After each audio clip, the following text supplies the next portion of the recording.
and the media. Thank you so much for being here with us today. আজকে আমরা যারা এখানে উপস্থিত হয়েছি, আমাদের রাজনৈতিক দর্শনে হয়তো কিছু ভিন্নতা আছে, সেটি স্বাভাবিক। তবে আমি বিশ্বাস করি ভিন্ন ভিন্ন রাজনৈতিক ধারার মাঝেও বৃহত্তর পরিসরে আমাদের সবার মাঝে একটি বিষয় আদর্শিক ঐক্যমত রয়েছে, আর সেই বিষয়টি হলো একটি গণতান্ত্রিক বাংলাদেশ প্রতিষ্ঠা। আমরা সবাই এমন একটি দেশ গড়তে চাই যেখানে আর কখনো ফ্যাসিবাদ বা স্বৈরাচার মাথাচাড়া দিয়ে উঠবে না বা উঠতে পারবে না। আমরা সবাই একটি স্বাধীন ও সার্বভৌম বাংলাদেশ চাই, যেখানে জনগণের অধিকার ও স্বাধীনতা কেউ কেড়ে নেবে না। আমরা সবাই একটি নিরাপদ ও সুরক্ষিত বাংলাদেশ চাই, যেখানে গণ আকাঙ্ক্ষার প্রতিফলন ঘটবে। নির্বাচিত ও জবাবদিহিমূলক সরকার নিশ্চিত করবে জনগণের মালিকানা ও অংশীদারিত্ব। উপস্থিত সুধীবৃন্দ, ফ্যাসিবাদের সময় আমরা তথাকথিত উন্নয়নের রাজনীতি দেখেছি, কিন্তু পতিত সেই রাজনীতির ভিত্তি ছিল দুর্নীতি, দুঃশাসন ও দুর্বৃত্তায়ন। অন্যদিকে জনগণের ভোটে বিএনপি যদি সরকার গঠন করে, আপনারা দেখতে পাবেন আমাদের 31 দফার আলোকে জনগণের ক্ষমতায়ন ও অংশীদারিত্বের রাজনীতি। আমাদের রাষ্ট্র পরিচালনার ভিত্তি হবে rule of law, human rights and freedom of expression.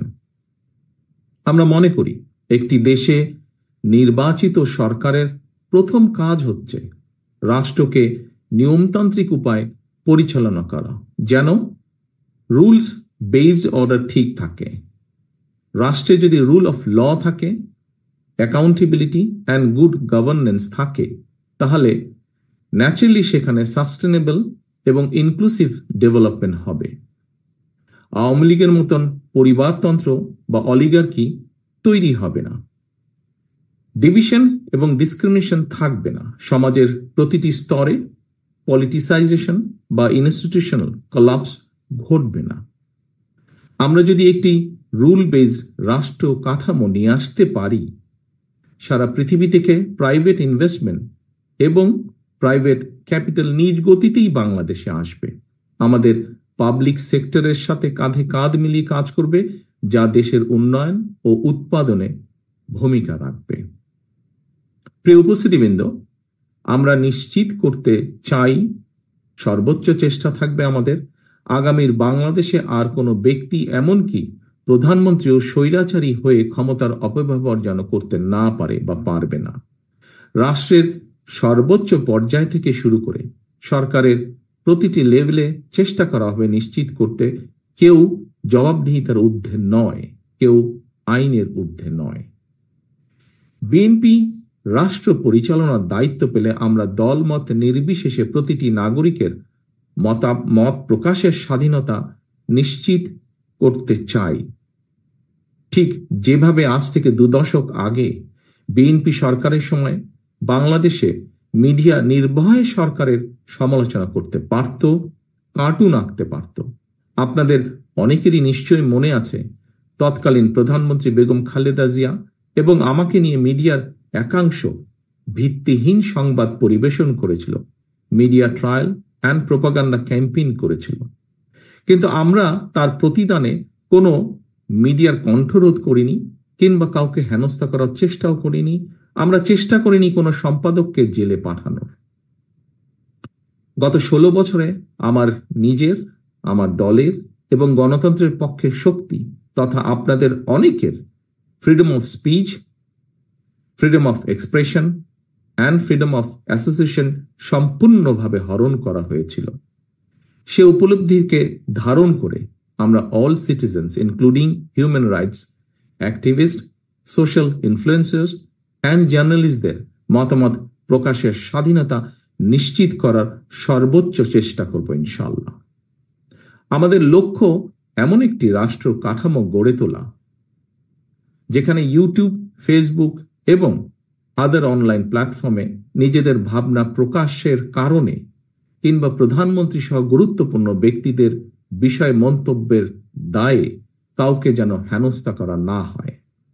সত্য গোপন করতে main stream and social media যেন বাধ্য না থাকে, তেমনি মিথ্যা তথ্য দিয়ে সেটি প্রচারেও সরকার কাউকে চাপ দেবে না। তবে প্রিয় উপস্থিতবৃন্দ, দেশ গঠনের দায়িত্ব সবার এবং আমরা মিডিয়ার নিউট্রাল এবং অবজেক্টিভ রোল প্রত্যাশা করি। Extrajudicial killing, enforced disappearance, excessive use of force, politically motivated trial, mass arrest without warrant, and gross human rights violationের যে ভয়ের সংস্কৃতি গত 16 বছরে গড়ে উঠেছিল, জনগণের ভোটে নির্বাচিত বিএনপি সরকারের সর্বোচ্চ চেষ্টা থাকবে সেটি নির্মূল করার জন্য। Universal declaration of human rights এর অনুসারে আমরা নিশ্চিত করার চেষ্টা করব প্রতিটি নাগরিকের মানবিক ও মৌলিক স্বাধীনতা। উপস্থিত সম্মানিত সুধীবৃন্দ, ক্ষমতার পরিবর্তন মানে কেবল একটি দল থেকে অন্য দলের কাছে রাষ্ট্রের ক্ষমতা হস্তান্তর নয়, বরং ক্ষমতার পালা বদলে এমন একটি রাজনৈতিক সংস্কৃতির সূচনা হওয়া উচিত যেখানে সমাজের পরিবর্তিত অবস্থা ও জনগণের আকাঙ্ক্ষার প্রতিফলন থাকবে বা দেখা যাবে। ফ্যাসিবাদের পতনের পর গত 3 মাসে বিএনপির জাতীয় নেতৃবৃন্দ এমন অনেক উদ্যোগ গ্রহণ করেছেন যাতে রাজনীতিতে আধুনিকায়নের উন্মেষ ঘটে। সেই সব উদ্যোগকে তারুণ্যের উদ্দীপনায় দেশ জুড়ে প্রতিপালন করেছে বিএনপির তৃণমূল। ফলে আপনারা দেখেছেন অতীতের মতোই কিভাবে বিএনপির নেতাকর্মীরা বন্যার সময় সর্বোচ্চ সাংগঠনিক শক্তি ও সাহায্য নিয়ে জনগণের পাশে দাঁড়িয়েছে, গণ অভ্যুত্থানে শহীদ ও আহত পরিবারগুলোকে আন্তরিক সহায়তা প্রদানের চেষ্টা করেছে, জনদুর্ভোগ এড়াতে মোটরসাইকেল বহর বা শোভাযাত্রা থেকে নিজেদের বিরত রেখেছে বা রাখার চেষ্টা করছে, পলিটিক্যাল প্রোগ্রাম শেষে অত্র স্থান ক্লিন এবং টাইডি রাখার চেষ্টা করছে, নগরের দেওয়াল থেকে ব্যানার এবং পোস্টারগুলো অপসারণ করছে বা করার চেষ্টা করছে, ত্বরান্বিত করার চেষ্টা করছে জনসম্পৃক্ত এবং সমাজ বান্ধব রাজনীতিকে। আপনাদের নিশ্চয়ই মনে আছে শেখ হাসিনার 16 বছরের শাসন আমলে আওয়ামী লীগের নেতাকর্মীরা সীমাহীন খুন, হামলা, ধর্ষণ ও চাঁদাবাজির মতন অপরাধে জড়িয়ে পড়লেও দলীয়ভাবে তাদের শাস্তি দেবার কোনো ইতিহাস নেই বললেই চলে।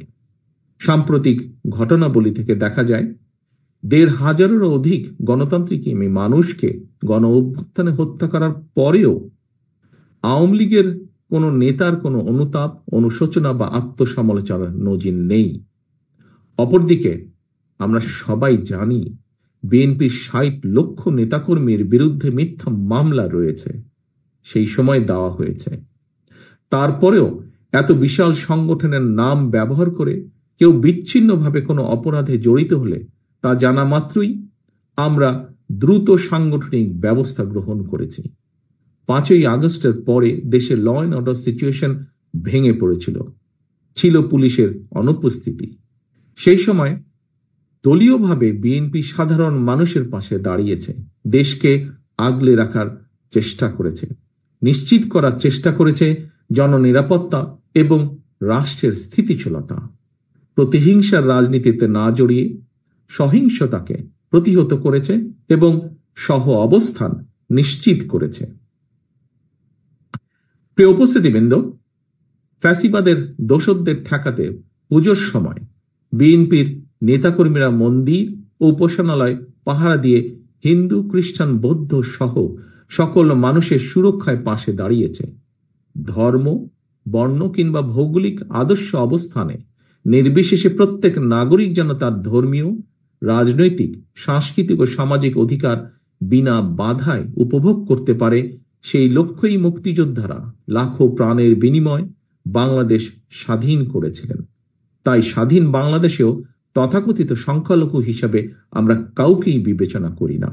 প্রতিটি নাগরিকের সমান অধিকার ও নিরাপত্তা নিশ্চিত করাই বিএনপির নীতি। এই বাংলাদেশী জাতীয়তাবাদের আদর্শই বিএনপির রাজনীতি। আমরা বিশ্বাস করি ধর্ম, দল ও মত যার যার, তবে অবশ্যই রাষ্ট্রসভার। সম্মানিত অতিথিবৃন্দ, আজ আমরা 31 দফার আলোকে যে আলোচনা এখানে করেছি তা নতুনভাবে সংজ্ঞায়িত করবে বাংলাদেশের আর্থ সামাজিক উন্নয়নকে, আকাঙ্ক্ষার আলো দেখাবে পরিবর্তনকামী গণমানুষকে। রাষ্ট্র কাঠামো মেরামতের এই রূপরেখা তৈরি হয়েছে শহীদ রাষ্ট্রপতি জিয়াউর রহমানের 19 দফা, দেশনেত্রী বেগম খালেদা জিয়ার ভিশন 2030, বিএনপির জনসম্পৃক্ততা এবং রাজনৈতিক অভিজ্ঞতার আলোকে প্রথমে প্রদত্ত 27 দফার উপর ভিত্তি করে, যা পরবর্তীতে যুগপৎ গণতান্ত্রিক আন্দোলনের শরিক সকল রাজনৈতিক দলের ঐক্য মতে 31 দফায় পরিণত হয়। বর্তমানে দেশে আলোচিত প্রায় সব সংস্কার প্রস্তাবই আমাদের এই 31 দফায় অন্তর্ভুক্ত রয়েছে। তবে আমি সংস্কারের উদ্দেশ্যে বলতে সেটিই বুঝি যে সংস্কারের মাধ্যমে সংবিধানের কয়েকটি বাক্যের পরিবর্তন নয় শুধুমাত্র, বরং মানুষের ভাগ্যের পরিবর্তন হবে। অর্থাৎ একজন মানুষের রোজগারের ব্যবস্থা হবে, তার ও তার পরিবারের আর্থ সামাজিক নিরাপত্তা ও সঞ্চয় নিশ্চিত হবে। আমি সংস্কার বলতে সেটিই বুঝি যা কর্মসংস্থানের মাধ্যমে প্রতিটি নারী ও পুরুষের বেকারত্বের সমস্যার সমাধান করবে, যে সংস্কার নারীদের সম্মান, স্বাধীনতা ও ক্ষমতায়ন নিশ্চিত করবে, যে সংস্কার সকল মানুষের জীবনের সুরক্ষা নিশ্চিত করবে, যে সংস্কার দেশের সন্তানদের আধুনিক শিক্ষা ও নৈতিক মূল্যবোধ গঠন করবে, যে সংস্কার মানুষকে কাঙ্ক্ষিত স্বাস্থ্য সেবা দেবে, যে সংস্কার বাজারে নিত্য প্রয়োজনীয় দ্রব্যের দাম স্থিতিশীল রাখবে। আমি সংস্কার বলতে সেটিই বুঝি যা কৃষক, শ্রমিক সহ সকল কর্মজীবী মেহনতি মানুষের ন্যায্য ও প্রাপ্য মজুরি নিশ্চিত করবে। প্রিয় উপস্থিতিবৃন্দ, বাংলাদেশে স্বৈরাচারী ব্যবস্থা যেন আর পুনরাবৃত্তি না ঘটে সেটি নিশ্চিত করতে বিএনপি সংবিধানে এমন ব্যবস্থা রাখতে চায় যাতে কেউ পরপর দুবারের বেশি প্রধানমন্ত্রী হতে না পারে। আমরা আইন, বিচার ও নির্বাহী বিভাগের মধ্যে ক্ষমতার ভারসাম্য রাখতে চাই। রাষ্ট্র পরিচালনায় সমাজের জ্ঞানী গুণীদের প্রতিনিধিত্ব এবং অংশগ্রহণ নিশ্চিত করতে দ্বিকক্ষ বা বাইক্যামেরাল পার্লামেন্ট সিস্টেম প্রবর্তন করতে চাই।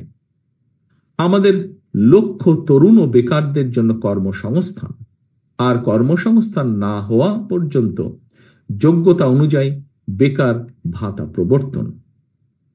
আমরা নিশ্চিত করতে চাই সর্বস্তরে নারীর অংশগ্রহণ, তৃণমূলের ক্ষমতায়ন এবং আবারও ঐতিহাসিক খাল কাটা কর্মসূচির বাস্তবায়ন।